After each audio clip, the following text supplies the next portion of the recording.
Palsy Awareness. My name is Kafui Day, and my guests are in the studio with me.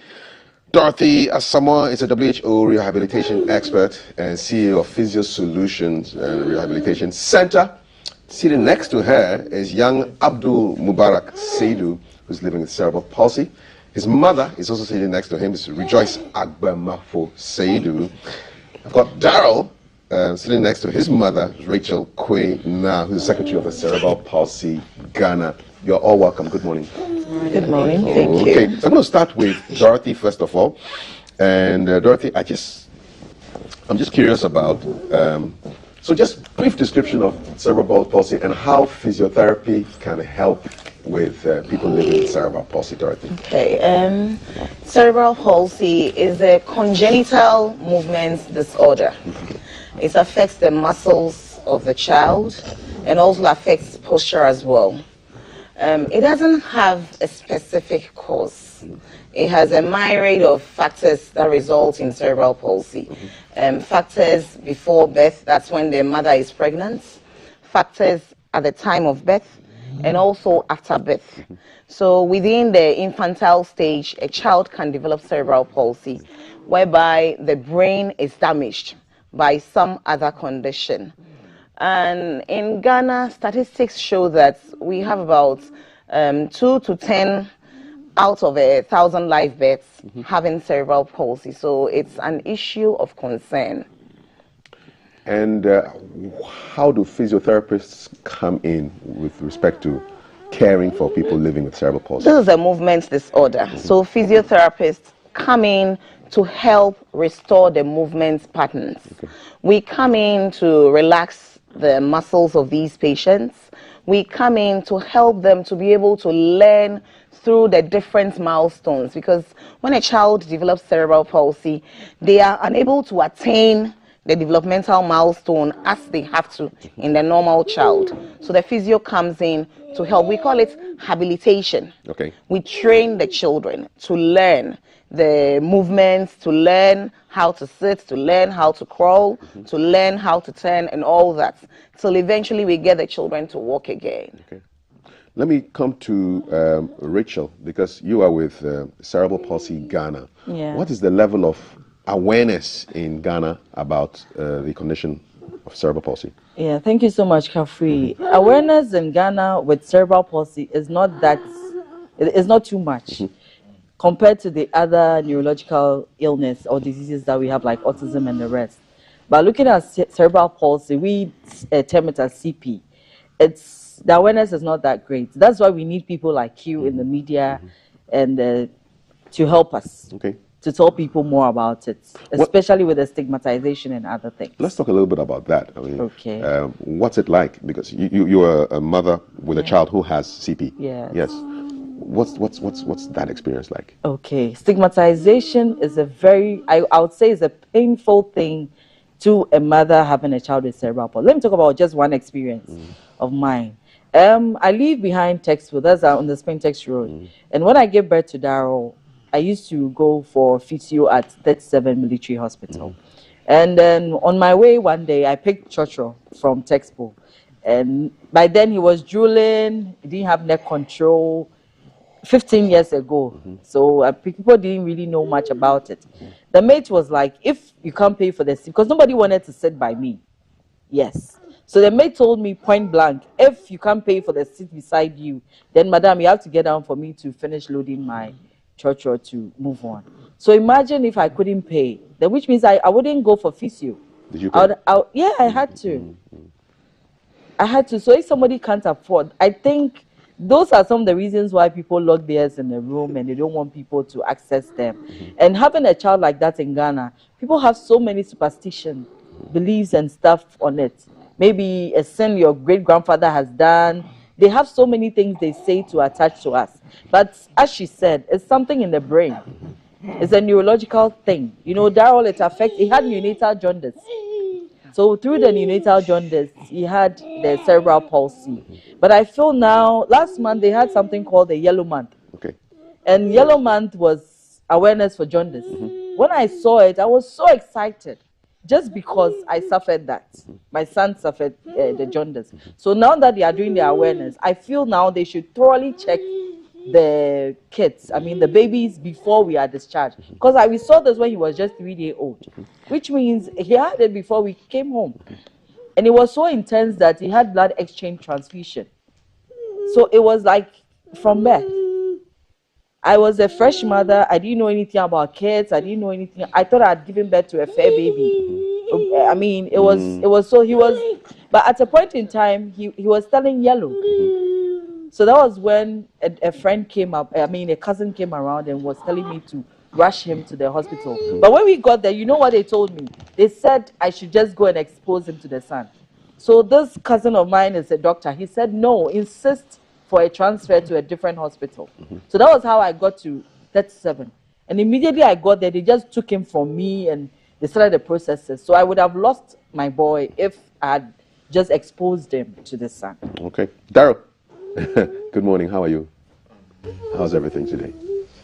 You're good? You like our studio? Yeah, I can see you. I'm just looking around and seeing the pictures and everything. Everything okay? Okay, good. How are you feeling today? You're fine? Is that how you feeling today? Taxi. You're good? Everything's all right? What do you like to do when you're not here? Okay. Yes. What do you want to do? He likes dancing. Oh, you like dancing? Yes. Okay. Any particular song? We'll play it for you when we finish. What's his He has song? given me victory by Eben or someone. Okay. When we are going, we'll play that one for you. Okay. He has given me victory. Let me move to Rejoice Agbama Poseido, and we'll speak ever, and then I'll translate. Okay. David, wisdom. Yo. Leke. Efo. Nielegia. Aka Abdul Mubarak leke oyimagba. Efo. Ejo ponto. Ejo jokoma. Cerebral palsy.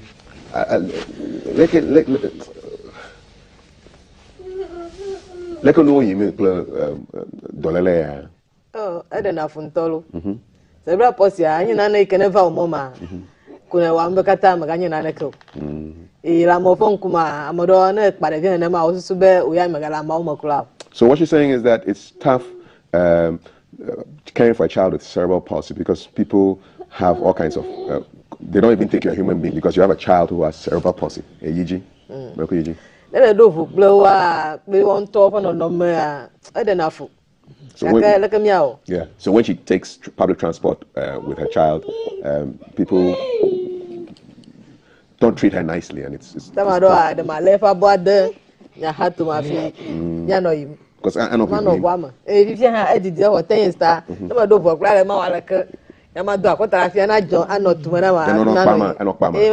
Okay. Then the dealer for ma epa for theater mojita. Yeah. Prophet na mareji, matia ko kata matazipi kata ha flagota. Okay. Elebena epa for na mareji fe tana na mareji afia fe dumna no ju. No na ma no for them na ma wota. Okwa ajuku. Tana nyento me kwekwa. Okay. Melefa bode. So what Rejoice is saying that when she takes public transport, because her son's movements are not predictable, he can end up touching somebody or hitting somebody, and then they take offense, and so she has to restrict his movements. Even at the age of 10, she has to put him on her back and restrict his movements. She cannot pay for an extra seat, and so that's how she's able to move around. Koji de penore like hama hajona. Yato midena mi ga ige kura ncho ya. Okay. 27th mi ga ige. Junisha January. Oh, unena be 6 months amene. Enya meka mala na do. Okay. Rough ota. All right. Unena be 6 months. Okay. So she goes to the hospital every 6 months. He doesn't fall ill very often, but every 6 months she's going and she'll be going again soon. Nana Linda Agblo. So CP infutia. CP ne mile aleka umaga susube ngbeglo nye mi onto edu be mi ajiu. Fi amala 10 years ya makpe aka kpanya ngaya ma no akota blanca ka tengu dies ya. Fi na ma chititra ma na problem ncho afia wa do nye kulo anyi ma tenyu. Ta fi na ma va te fare kula ma no pinkila bugbara fi mati anya release vida afia va te fia. La fudenami. Yeah. It's a physical pain for her as well because she has to be carrying him all the time, and she says she's having waist and back pains can really for a while now, and you can relate to that. Yes. Yeah. Okay, so it's a physical thing. Yeah, Yeah. I went.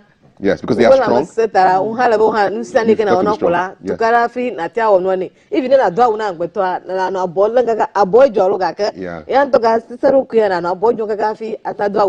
the muscles are stiff, and so it's very it's a physical exertion to put their clothes on. So you need to be very strong.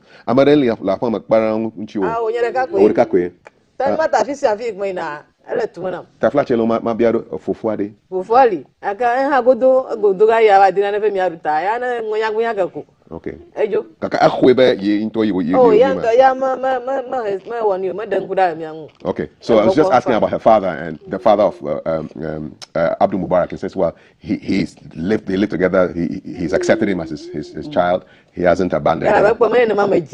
Yeah. Ni jibo ba ma fi join this way. All right. That woman okay. So the father hasn't put any blame on Rejoice. I don't know what's the situation with you. Mine is a different story. My son's father left us when he realized that we had cerebral palsy, and the family too said they don't have that in their family. So as we speak now, the father has neglected all responsibilities to me. And as you can see Daryl working today, I'm sure the physiotherapist can relate. He is part of their success story because he was also not working for a very long time. So I was also putting him on my back. Wow. And I also developed the spinal cord problem.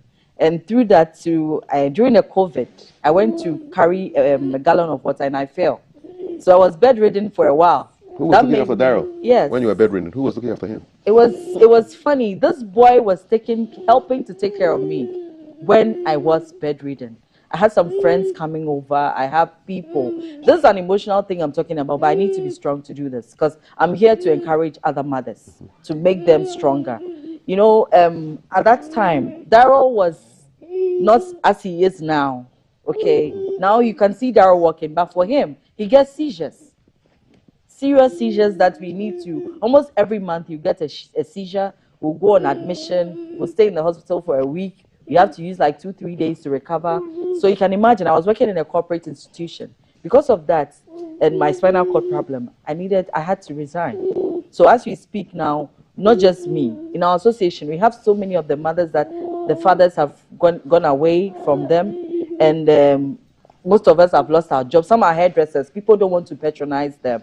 Some are even frying buffaloes at the roadside. People don't want to buy from them because they see such a child. That is why we are here. It is not a hereditary disease. It's not something that when you get closer to the person, you would get one. It is something in the brain. So when we understand that, that is when people can appreciate us, appreciate them, and love them. So if you have one in your area, don't judge the person. Just get close. Even during Christmas, doing so many times. So that's why I'm like, we just celebrated Father's Day on Sunday. And so I want to say that if you have a child like that, please just help, whatever, maybe you bring something small, like 10 cedis. I'll bring 5 or 10 cedis. When we add it to it, it's bigger and we can use it. That was on medications as much as 1,003 a month, anti-seizure drugs. So maybe you say Daryl is sitting down okay and he's walking and all that, but he also has his own. So it's a very difficult task if you have a child with cerebral palsy. And then unfortunately to some are like Abdul, they can't do anything. So they have to be in their diapers. We have people who are 15 years, 16 years, and some are not even able to afford the diapers anymore. That is why we are coming out now. We want to, if the government and stuff, they are not paying attention to us, we want people to come to us. We are the parents with the children. So it's high time people use our names to take things that never gets to us. It's so sad. So now Cerebral Palsy Ghana is made up of parents with children with cerebral palsy and persons with cerebral palsy. So we need like diaper companies to come on board. We need like detergent companies to come on board. We need, because the money that the child will use to feed is the same money that we're using to buy diapers. It's the same money. So taking care of a child with cerebral palsy is like taking care of like 4 or 5 kids at a go. Good job. Thank you. Keep doing it. Dorothy, Rachel spoke about Daryl being one of the success stories of your success story. Tell us what Daryl was like before. I saw and then. Daryl when he was a baby. I got to recognize them when I got to the makeup room. Yeah. He had this kinesia. We have different forms of cerebral palsy. So he had a movement disorder where he has involuntary movements. And he was a bit floppy as well at that time. So we had to take him through standing exercises, crawling exercises. We have a way we do it so as to let the body be able to hold itself. So gradually, and it takes time. Treating cerebral palsy children, it could be lifetime with some of them because they would need therapy on and on and on. With some, it's quite a long-term thing. Like with Daryl now, he doesn't really need physio because he can be able to do a lot of the things. And his speech is not so coherent. So speech therapists would come in just to help to clear it better. So they do well. And I was very happy when I saw him. Awesome. I was very, very happy. What kind of help can you offer Abdul, for example? What would you do with him as a with Abdul, as I'm seeing now, he is also a dyskinetic case. So with Abdul, we would be taking him through posture exercises just to help him to be able to hold his body when he stands. And then we have other exercises like sitting. We have the chairs. We have special chairs we make for them, special standing frames we make for them. We have special movements machines. I would call it machine. It's an orthotic device, like Zimmer frames we give to them to help with their movements. And there are also other orthotic devices which we use to correct some deformities. Let's say the child has a deformity with the hand this way. We have a way of doing it to correct the movements. So with Abdul, we would be able to help him in that manner. Okay, awesome. Davi, rejoice. Yes, sir. Fiade. Tafla doke wom no la fia. Egba meji ame no don kle Tsek to. Tsek. Okay, so she used to work with Tsek construction. I'm asking at the time yafi. Okay. Dai meji by enlightenment o pe be me musama lamu. Akwa ina dom ha. You will. My ba ko gbogbo afi. Okay. The one nya ba ina ma ko gbogbo ko na ya ba onya e ma. Okay. So she used to take Abdul to work for about 9 months, and then they said, you know what, you take your child home and look after him. And then for her, she knew that meant that they had sacked her from the work. Okay, so now from about 8 years, eh? Okay, so she's been at home for 8 years. I'm a probably out. Mother Deganamo. Tanya, what okay. Hey, na me never me won't do no more plan you ta. Come out, Majra agro chemical. Okay, so after staying at home for 8 years, I mean, she and her husband came to the agreement that, listen, you make food and people don't want to buy the food because of stigma. So they decided to go into selling of agrochemicals. And beads. Okay. All right. So those are the effects of the stigmatization. Yes. Okay, yeah. Not a lot of people buy beads. I don't know. I mean, changing of beads, it takes maybe 2, 3, 4, 5 years before you change. I don't wear beads. I don't know. So but that's why we're trying to, we are empowering some of the mothers. Okay. So I think she's one of the beneficiaries. Okay. They learn the bead making. Okay. And all that. Because for me, I believe if you make the beads, we can also take it to others, those who sell. Yes, exactly. So you can be like a wholesaler. Exactly. So supplying that is the big picture we have now. Awesome. So it's not just that. Yes. And I also want us to talk about education. Please. With the kids.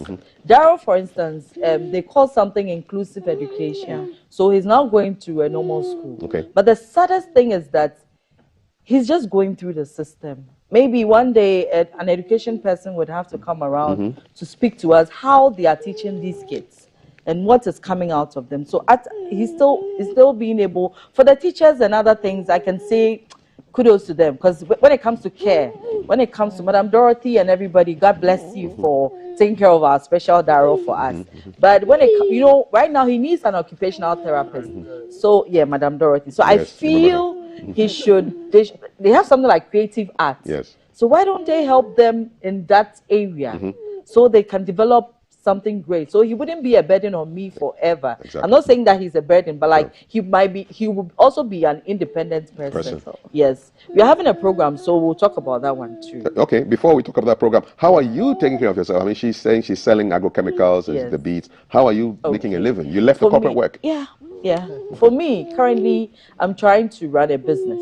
I sell customized jerseys and like jerseys and then football jerseys. Yes, football jerseys. So please patronize from me. Okay. Which team do you support, by the way? Or it was for the business? Yes. So yeah, I sell jerseys and I also sell jeans. Okay. And all that. Currently, I'm trying to, it's the same money that we feed on and everything. And so I'm still on the construction of a container. Okay. So I can rebrand myself well. Awesome. So if you want to support us, I mean, you can. Tell us about the event, and then I'll wrap up with Dorothy and on Saturday, 24th of June. I call it a day out with your CP child. We are having a program at the Men's Vic Grand Hotel in collaboration with Gold Coast Medical Foundation, which is made up of doctors, physiotherapists, nurses, and all that from the United States. They are in now, and they'll be having a free clinic for our kids and a talk. What time? And it's actually at 8 o'clock. But we also have 5 buses at Vantage Point. So those who can't come, as I said, stigmatization and everything. So we provided 5 buses thanks to the owner of Men's Vic. So we have one at Adenta Barrier, we have one at Amasaman, we have one at Junction Mall, we have one inside Tema General Hospital. And then one at I remember. Give us the details. Give us a flyer. We'll also push it for you. If you don't know the place, you can just pick a car to 37, and then you take American House. It will just drop you in front of the hotel, Men's Vic Grand Hotel. But if not, if you are around all these places I mentioned, so the one from Junction Mall will pick people from Nungwa, then come to the Gold filling station at Bush Road Junction. It will make a stop over there. We've spoken to them. So they'll have a place for them to wait. So it will pick them from there. Then go to Pogas, then pick them from Pogas. Then can you put all this information on your social media? Is that Facebook? Yes. So right now what we are doing too is that we need people who are into IT, who are into all these things. We need to do our things well. So please come on board. We don't just need people with children with cerebral palsy. Maybe you can help, not with money, but you have a skill that you want to help us with. So you can also come on board. Please, I'm inviting everybody. Yes, from 8 o'clock. Yes, on Saturday. But the bus will be there by 5:30. Awesome. Thank you so much, Rachel. Davi, last words. Looking to be a Aglo, Afimia Joe. We need help. School dimini. You make a tema on you. She's looking for a school for her son. For the name of school dim. For the school, Obi Abeza on her. Yeah. But the assessment center called Archmota. Okay. In Hanyama could be a school as on her number out. I tell you, Tom of Pama of Renata. Okay. You must school them one no school at least no mentee of my way on the weekend. I got throwing her. All right. And can you get still Miss Squad government ones or my degree one is the most as well. Okay. For private ones, I want to me dollar pocket and yeah. Looking for a school for a child. The private ones are expensive, and there's a whole issue to do with stigma and so. But now you're here. We are sending the message out, and Maudia, Ava. Yes, yeah. Dorothy, your last word. 30 seconds. Okay. Cerebral palsy, I would say, is not a contagious disease. It is something to do with damage to the brain. And when somebody contracts it, stigmatizing does not help parents. It doesn't help caregivers as well. I would say government should come in to help with children who have cerebral palsy because the mothers need support, not just psychological support. They need financial support. It's very difficult taking care of a child with cerebral palsy. With what Daryl has become, I am a practitioner, so I know what has gone in financially for him to get here. So they need the support. Philanthropists and any other person who wants to help, please come on board and help them. Okay. Thank you very much, Abdul. Thank you very much, Davi Akbar. Daryl. Thank you very much. Thank you. And Rachel, thanks a lot. So follow them, Cerebral Palsy Ghana. Watch out for the event. It's on Saturday, 24th June, Men's Vic, East Legon area, 8 a.m. There are buses And when we give the flyer, we'll share the flyer as well. God willing, you see me there as well. Oh, we'll be happy to. Yes, indeed. Thank you very much. Thank you. Yes, Daryl, thanks a lot. Alrighty, that's our show. Right now, we've got sports coming up next with Martiti Saida Sadiq. My name is Kafui Day. Got conversations on World Drug Day. And then we have Ajize, the comedian, also here. And I also sit down and talk politics with the politicians and current affairs. There's social media corner. I am not Yvonne Nelson. Of course, I'm not Yvonne Nelson. I'm Kafui Day. But there's a book that is causing a lot of waves, and you're getting more of that in about 20 minutes. Just stick around. Don't go anywhere.